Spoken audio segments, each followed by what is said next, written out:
survival stories. That's right. Let's do like one or two more. Let's do one or two more. Yeah. So me and three other friends were walking in front of back to eat during a snowstorm, and we were going down to the steep hill, and this lady was trying to get up it, and she was stuck, and she was slowly sliding back in her SUV. And so me and Chris ran up to try and help her keep pushing the car and put it out with his buddies, but there was absolutely no traction whatsoever. It was all ice, and it was slipping into the pavement. We were able to stop the car, we couldn't get further, and then people were walking down the street, and as we kept trying, one guy at a time was coming, and more and more people were there, and there was like 8 of us at one time, and we all pushed her, and finally got her up into the parking lot. That's awesome. Teamwork. Yeah. Well, after I was stuck in my house, after I was stuck in my house for like 3 days, on Thursday, my roommate was to go see Book of Mormon. So we walked over there. If you go 2 hours early, they give out like 20 tickets for like $25. So it was really good. Sorry, I missed it. I was so over it. I had so much fun with my friends not getting there that going to see the show would probably be a letdown by now. Go ahead. Last one. Last one. Sorry. I know I want to say something real quick too, but this did not happen to me personally, but the women who you hear about giving birth on the side of the interstate. Yeah. I mean, props to them. My sister-in-law just had a baby with a full of girls and all that. You know, so I couldn't imagine the pain that they went through just being alone in a jackal car, delivering babies, and people else. And so I think that's really story. That's, yeah. Wow. That's incredible. I just really want to say with what happened with the storm and all that, it brought a lot of peace and togetherness for me and Johanna just to finally have that time together and to have some fun and laugh and just chill out. And in today's world, I mean, we're just constantly juking and driving all over the place, and it was really fun to have that snow day and to laugh and to run around and ski. So. I'm with you there. I'm with you there. It's awesome. We have these crazy stories about Snowpocalypse Part 2. And some of them are heartbreaking. And can you pull me down a little bit, Alan? I'm really high right now. And some of them are inspiring. Some of them are funny. And some of them are just plain crazy. And mine's really close to yours. I'm going to share a little bit about my experience, Snowpocalypse. So this is kind of a dramatic reinterpretation of the events. Monday evening, the whispers of good news began to get louder and louder. As the air grew colder, the winds that brought the cold faintly whispered 2 words: snow day. So Becky and I are both students, and no matter how old you get, a snow day is a pretty exciting event.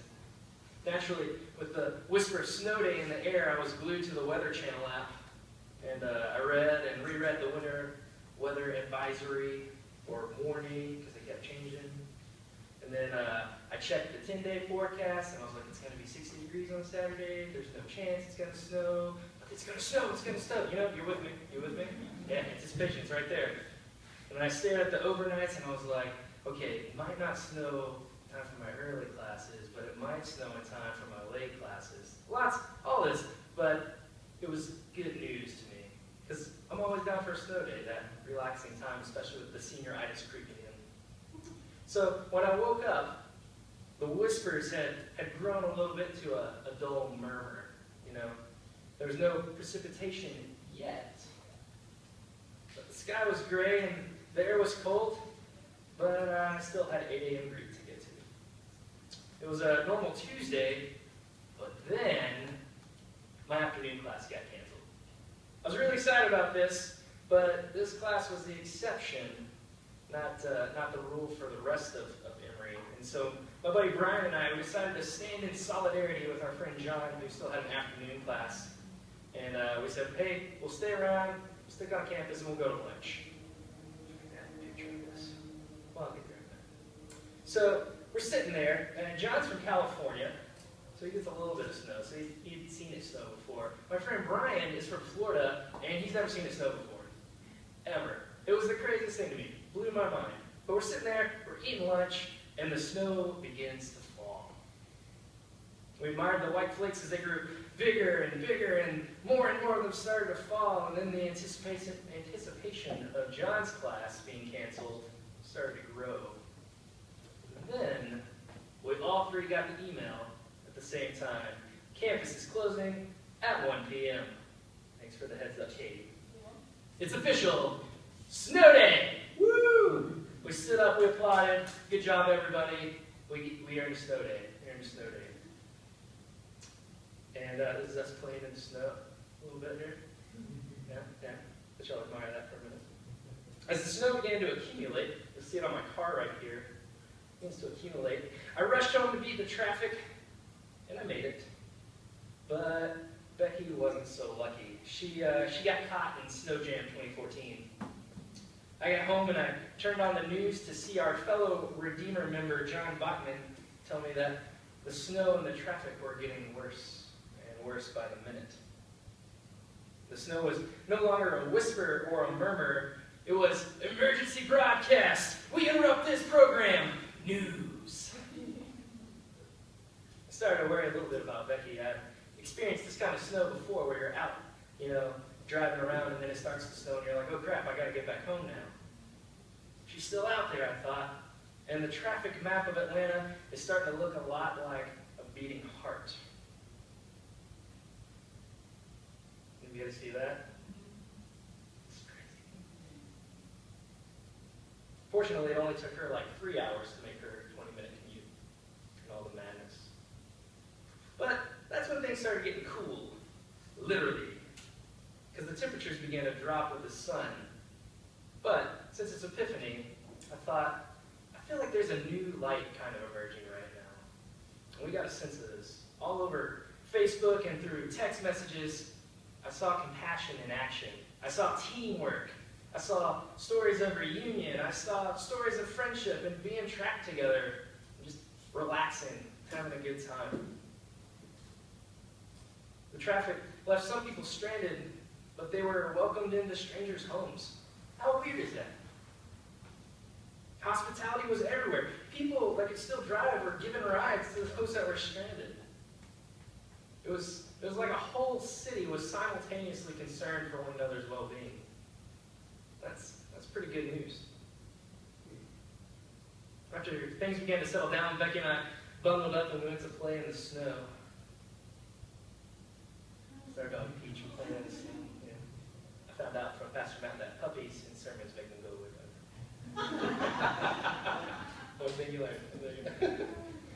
So we get out there, and I don't know if it was our screams of excitement or the sound of plastic on snowy asphalt as we went sledding on trash can lids that drew our neighbors' attention, but we were soon joined by others in a joyous community celebration.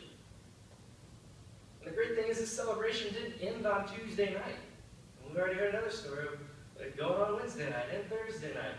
For me, it happened on Wednesday afternoon. My friend Brian, who had never seen snow before, had a manual transmission, so he felt like he could drive in the snow and wanted to go on a snow venture.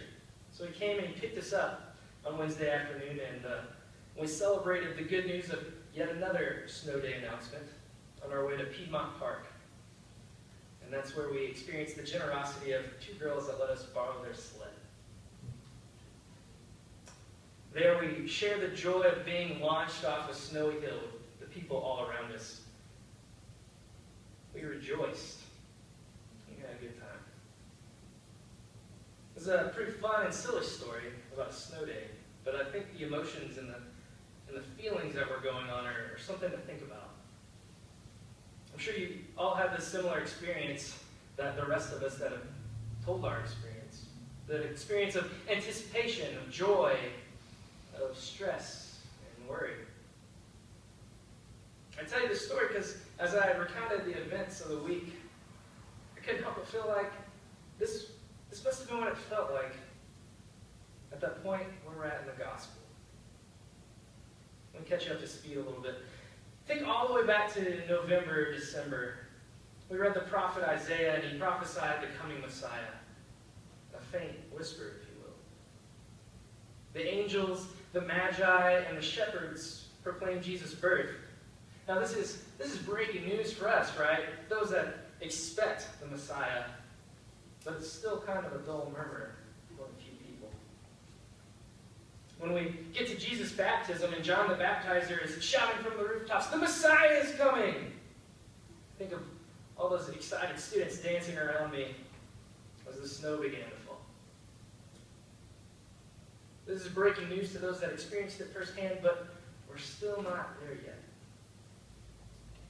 And this brings us to last week, where Pastor Devin told us about John and then Jesus calling the disciples. Follow me, and you will fish for people.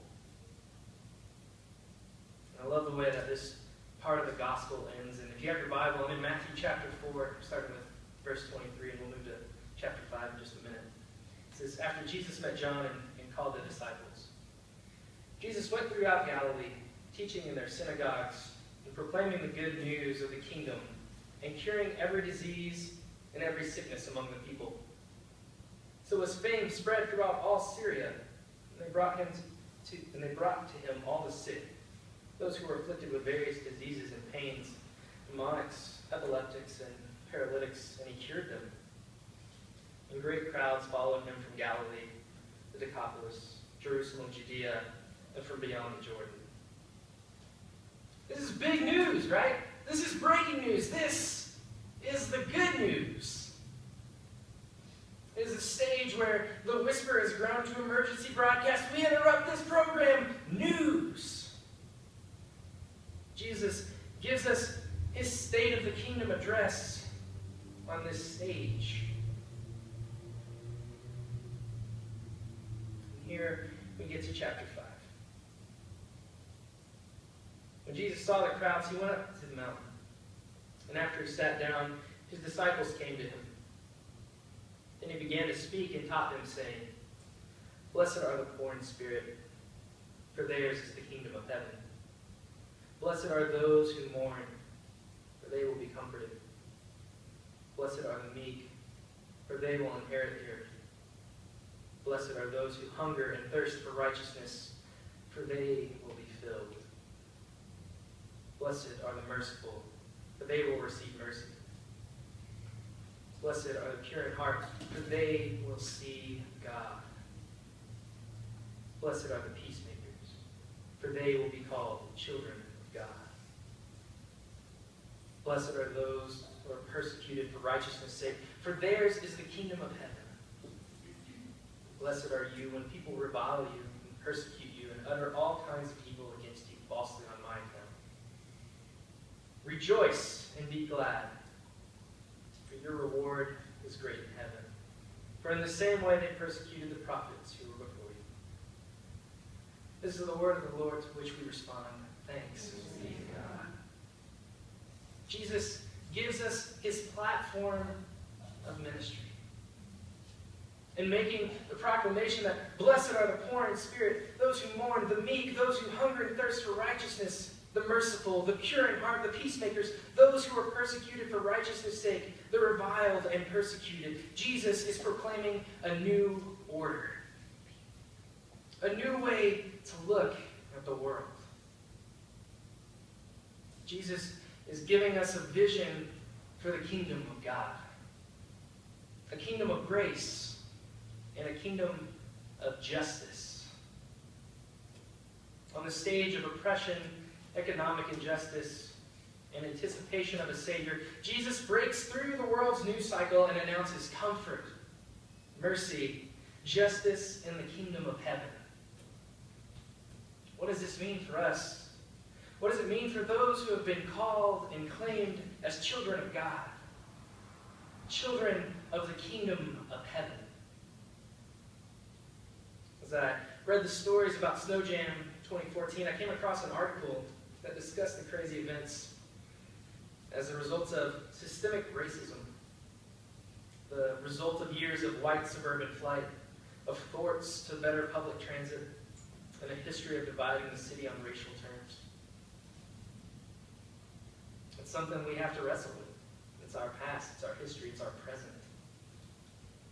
We're still caught in this, and many other systems of injustice, no doubt. But using our kingdom vision, we must look for injustice and stand against it. Despite the flood of systemic injustice that surrounds us, there were still glimpses of the kingdom this week. the moments of compassion and hospitality, the moments where it felt like everyone in Atlanta was deeply concerned with the well-being of our neighbor. These are glimpses of the vision that Jesus gives us here. And so we rejoice. We rejoice in these moments where the kingdom is palpable. The moments our hearts are overcome with love and joy. We rejoice in kingdom moments. But we also remember that as children of God, we're called to seek justice where there's injustice. We are called to bring comfort and peace where there's turmoil and pain.